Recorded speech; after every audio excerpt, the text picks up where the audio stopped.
Hello, man here. In today's video, we're working on the wife's 2014 Chevy Cruze here. This is a 2014 Chevy Cruze LT 1.4 liter with the turbocharger here. I think all the 1.4s are turbocharged, if I remember correctly here on this motor. This is an inline 4 here, by the way. And with that turbocharger, it's a peppy little car. It'll get up and go there. Maybe the one downside is you do have to kind of get it up into that range before that turbo kicks in. But once that turbo kicks in, she'll take off on you. Probably burns quite a bit of gas when it does that, if I had to guess. Anyway, working on this here, Devin, because the wife's been complaining here the last couple days. It's having some acceleration issues, and a couple days ago, I guess it just wouldn't even go at all, hardly, she said. Seems to be a little bit better here the last couple days. But the check engine light is on, so I went and read the codes on it here last night. Took it down to the shop there. I neglected to bring the code reader back with me. I have one. My brother, he's got one of those blue driver ones that connects right to the phone. Highly recommend those. So if you're looking for a good code reader, Evan, blue driver, that is the name of the driver there. Just connected up into the port in the car there, and right on your phone you can check all the codes. The one I have just plugs into my laptop, so it works. Not as nice, but it works as well. And I forgot to bring that back along with me here, so I won't be able to read the codes, unfortunately, when I'm done here. So kind of screwed up on that one. But anyway, the codes that we're showing everyone are crankshaft position sensor, or crankshaft positioning, basically, is what's showing up. And according to the fixes here, replacing the camshaft position sensor is the normal fix for this, or replacing the timing chain. So hopefully it's not the timing chain, Evan. I'm hoping it's just, the little sensor here. And speaking of sensor, I think this was $16. Amazon just dropped it off here about an hour ago. So yeah, there it is right there. So we're going to be replacing that here tonight, Evan. Should be a quick and easy job. I'm looking at this here, and there's two sensors here, which begs the question, which one is it? I am not 100% sure of one. It is bank A, but this is an inline 4, so you really don't have a bank A and a bank B, I don't think. Now, it is a dual overhead cam, so is one A and one B? I'm not 100% sure. Oh, now the train is going by, so I might have to wait till the train goes by, otherwise we're just going to be blowing our horns here constantly.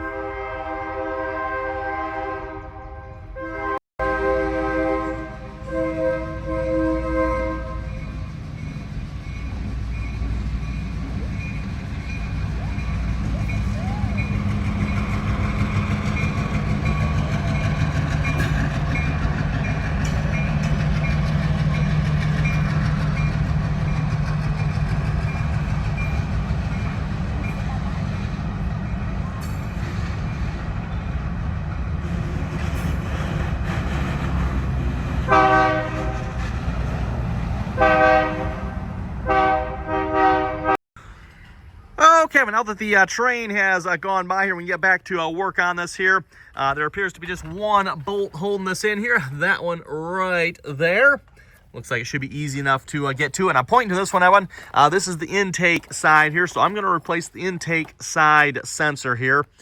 Just my thoughts, the exhaust side I don't think would affect this as much. I could be completely wrong on that. I mean, obviously it's going to have some effect, right, if the exhaust is messing up. But to me, the intake, I think, would have more effect than the exhaust would. Could be wrong, and you folks let me know in the comments here. Anyway, to get that bolt out, Evan, we are going to need a socket set I don't typically use here. Yes, in fact, I couldn't tell you the last time I've actually had to use this socket set here. You can see like the TT30 is obviously one I've used before, T40, T30 there. So you can see some of the ones I have used. But yeah, a bunch of special sockets. You don't have to dip into these very often. Now, I did check them. It looks like an 8mm, I think it's this one. An 8mm does fit. I've only got 6-point sockets here, so possibly a 12-point socket would fit. But it appears the correct socket is actually a E10, so just maybe something to keep in mind if you're doing this job, Evan. I can't get that to focus there. Oh well, you have to take my word for it, Evan. An E10 here, and that is kind of what that looks like. Kind of looks like a 12-point socket in some ways, right? But it's not actually. It's was that a 6? I think that's like a 6-lobe socket of some sorts there. So we're gonna get that on there. Fits on there perfectly. Again, I don't quite trust the 8mm socket there. I don't want to take a chance stripping this out here. So let's get this set up and we'll get that bolt out here in a minute. The camshaft position sensors, there's actually 2 of them on this car here. So this is for, I believe this is bank A back here, or position 1 on the intake manifold side. You're going to take that bolt out. I'm going to show you here because once I start doing this, it's hard for me to get a video in here and while I'm taking this out. So we're going to pop that bolt out, and then there's that electrical connector there as well. And we'll take that out as well. And then just to show you on the other side here as well, there is another sensor here as well. This is on the exhaust manifold side. Apologies, I can't seem to quite get a view of actually the bolt down here, but it's right there. I'm supposed to see what is it going to take to get this wiring harness off here. What kind of clip do they have on this one? Engine's coughing like it's falling apart. Well, see if we maybe pull the sensor out there and see this wiring harness.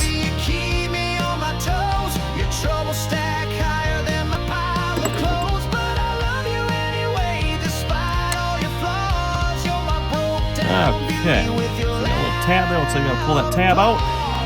Okay, so we got a little tab. You can see that little gray piece right there. See if we can lift up on that. Oh, breaking it. There we go. That gray thing slid out, and then I'm assuming we can just pull this out. Yep, there we go.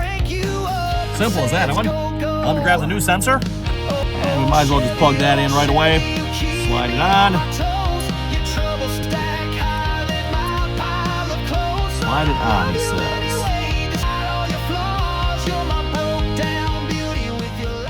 Well, so much for that. That little tab you see right there is on the wrong side. Exact same size connector here. The sensor looks exactly the same, I would say. I don't really see anything different with this sensor versus the ones I took out. But yeah, that little tab there is on the left side on this one, at least when you're holding it this way. And then it's on the right side here on the ones in here. And I did check the exhaust too, by the way, just to see what's like is the exhaust in the intake. Nope. Exhaust appears to be the exact same sensor from what I can tell. Has it on the exact same side on the right as well, just like the intake does. So, back to Amazon. I got this from Amazon, by the way, so I have to figure out, Amazon, you sent me the wrong one here. You said this was going to fit. It clearly does not. Okay, but a couple days later here, and we now have the right part here, hopefully. Yeah, thanks, Amazon. Next day shipping. 4 days later? Yeah, okay. Well, anyway, it has the connector on the right side here this time, so we're going to get this one installed. Push that down in there. There you go. Get that bolt back on there. Slap the wiring harness. Actually, we can do that right now, I guess. Push that connector on. Okay. Let me put the bolt in here. We're done.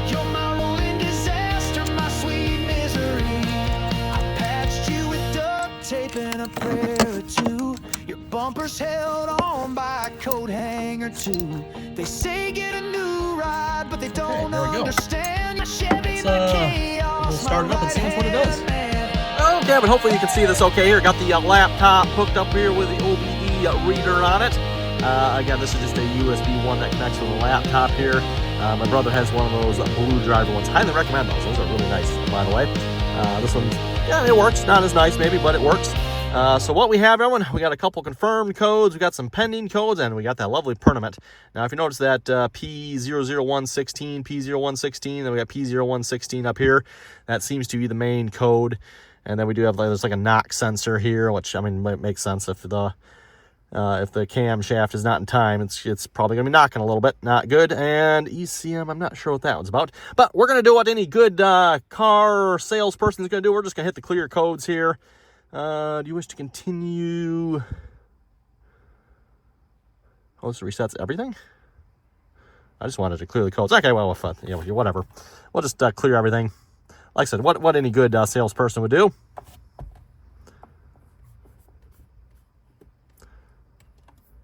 Hit the refresh here. There should be nothing left, right? And then we'll try starting it here. I haven't seen once if we got any codes that come back up or not.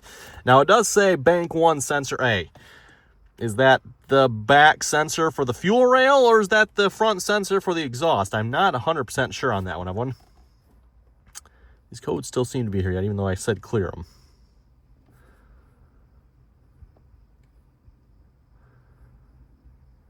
Clear trouble codes, yes.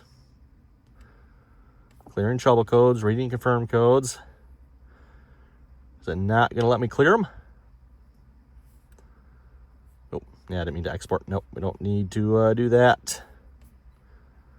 Refresh.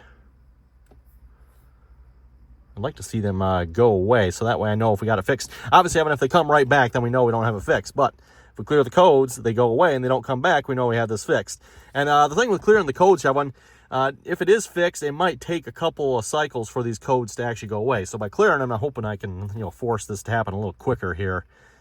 Yeah, it doesn't seem to want to clear them. I don't know if that's a fault of my OBD reader here or something else is going on.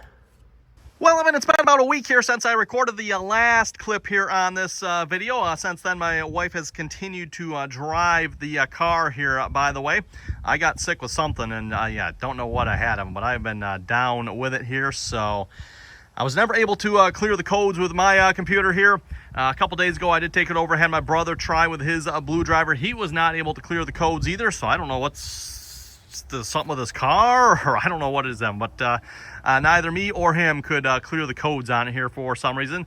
With that being said, the codes should clear themselves if the problem has been resolved, which I can definitely confirm. The problem has not been resolved. The car is still very sluggish and does not drive right, and then of course the codes are still there as well. So again, if it's fixed, Evan, the codes should clear themselves eventually.